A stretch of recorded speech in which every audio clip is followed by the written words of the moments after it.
हमारे जी आप त्रिपुरा एक जगह है, स्टेट है, माँ त्रिपुरा सुंदरी के चरणों की धूल में मैं महाराज। वहाँ के मुख्यमंत्री थे अभी, उनकी धर्म। मैं कुछ नहीं, सिर्फ चरणों की धूल हूँ। विचलित हूँ, भ्रमित हूँ, मन में बहुत द्वेष है। हर रोज एक ही प्रश्न से लड़ रही हूँ, उसका उत्तर आपसे चाहती हूँ। मैं मर्यादा पुरुषोत्तम राम की मैं भी उतनी ही भक्ति करती हूँ। निरंतर मेरे शिव के आराध्य के साथ मैं जुड़ी हुई हूँ। मैं जानना चाहती हूँ महाराज आपसे, क्या मेरी माँ जानकी को न्याय मिला है? ये संसारिक लोगों ने लीला में और संसार के दोनों को क्या आप एक जोड़ रहे हैं? क्या दिव्य चिदानंदमय लीला को आप त्रिगुणात्मिका मलिन माया की लीला से जोड़ेंगे? पहली गलती है। भगवान श्री राम त्रिकालज्ञ सर्वज्ञ हैं। भगवान श्री राम के निज जनों में एक गर्व प्रकट हुआ था। उसी गर्व को चकनाचूर कराने के लिए भगवान ने जो वन गमन लीला बाद में की और अपने पुत्र लौकुश के द्वारा सब महिमाशाली अपने भ्राता तक के सबके बलों को चूर करवाया। और इसके बाद माता जी का प्रादुर्भाव पृथ्वी से ही हुआ था। माता जी पृथ्वी में ही लीन हो गई। ये तो मानना ही पड़ेगा कि जब भगवान अवतार लेते हैं तो अंतर्ध्यान की लीला करते हैं, तो कहां अन्याय कहां हुआ?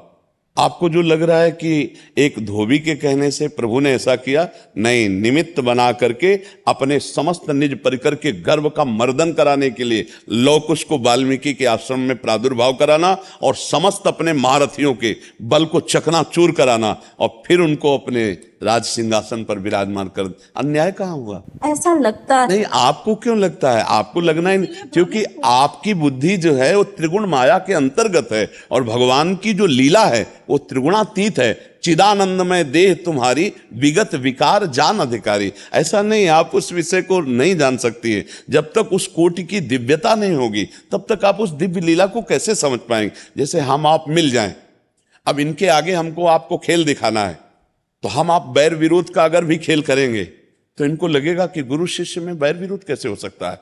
लेकिन जब ये हमारे आपके रहस्य को जानेंगे तो हंस देंगे कि दोनों मिल के चले थे, इसलिए ऐसा खेल खेले थे। तो रावण कुंभकर्ण जय विजय है ना, भगवत पार्षद ना, भगवान का अवतार एक लीला विनोद के लिए हो रहा है ना। तो जानकी जो भगवान की अर्धांग से प्रकट हुई है, वो भूमि से प्रकट होने की लीला है। भगवान की अर्धांग है जानकी। जैसे शिव और शिवा अभेद हैं, ऐसे राम और जानकी अभेद हैं, ऐसे राधा और कृष्ण अभेद हैं। इनकी लीला जो होती है उसमें रहस्य छुपा होता है। तो अपने जनों, अब भगवान के निज जनों का गर्व कौन मर्दन कर सकता था? भगवान का अंश ही कर सकता था। अब भगवान अयोध्या में रखकर ऐसा नहीं कर सकते थे, इसलिए वाल्मीकि जी के आश्रम में उनको, हाँ, वो लीला है भगवान की और ये मिलकर लीला है। ऐसा नहीं है कि जरा भी कहीं भी अन्याय। धर्मात्मा जितने भी हुए हैं, महात्मा जितने भी हुए हैं, भगवान श्री राम के कहीं भी किंचन मात्र भी मर्यादा पुरुषोत्तम में इतना भी दोष नहीं निकाल सकते। तो फिर वो अपनी प्रिया के साथ ऐसा कैसे कर सकते हैं? वो तो उनकी अर्धांग है, उस लीला को समझना है। तो आप उनमें पहले तो ये भाव हटा दीजिए। हाँ, वहाँ लीला थी जिससे सबको बांध दिया, सबके अभिमान को चूर कर दिया। आप देखो ना, और फिर आकर के विराजमान होते हैं अयोध्यापति के समीप आकर ही तो विराजमान होते हैं। और जानकी जी का प्रादुर्भाव भूमि से हुआ, इसलिए भूमि में अंतर्ध्यान हो गई। और अंतिम लीला आप कृष्णावतार में देख लीजिए, अपने सामने अपने वंश को कटवाते हैं कि नहीं कटवाते?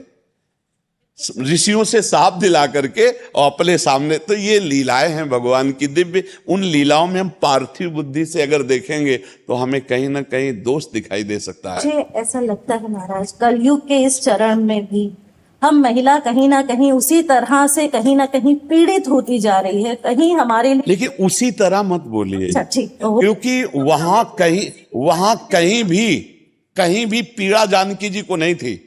महर्षि जो वाल्मीकि जी हैं, इतने समर्थ महापुरुष हैं जो भगवान के अवतार के पहले ही भगवान की लीलाएं लिख दी।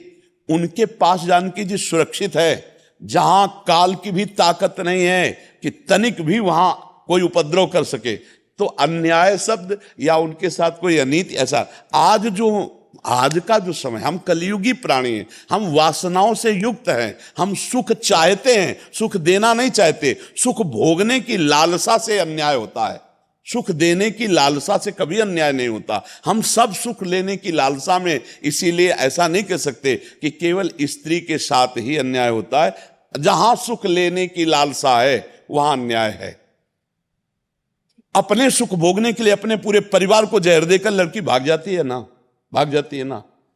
एक पुरुष से ब्याह होने के बाद दूसरे पुरुष का वरण कर लेती है, अपने पति की हत्या कर देती कि नहीं कर देती। कि या स्त्री के साथ ऐसा व्यवहार किया जाता है या पुरुष के साथ व्यवहार किया जाता है, एक पक्ष में आप देख नहीं सकती। आप देखिए, जो अपने सुख में पागल है वो कुछ भी कर सकता है, वो चाहे स्त्री हो या पुरुष हो। आप इस विषय को देखिए, क्या पुरुष ही या स्त्री ही, हम ऐसा नहीं कह सकते, क्योंकि समान भाव से जब दृष्टि डाल के देखो तो आप तो संसार में हजारों केस ऐसे हैं जो माताओं बहनों के द्वारा नहीं होना चाहिए वो होते हैं, हजारों केस ऐसे जो पुरुषों के द्वारा नहीं होना चाहिए वो होते हैं। अपने बच्चों को काट दिया, अपने पति को मार दिया और दूसरे पति के साथ भाग गई। आप अगर ये कहेंगे कि स्त्रियों के साथ ही अत्याचार होता है तो हम ये कहने के लिए तैयार हैं कि आज की स्त्रियां वो स्त्रियां नहीं हैं। आज की स्त्रियां सिंघनी हैं, पढ़े लिखे हैं। आज की स्त्रियां वो नहीं हैं जो पुराने जमाने में थी कि आप थप्पड़ मार दो चुप होकर बैठ जाएंगी।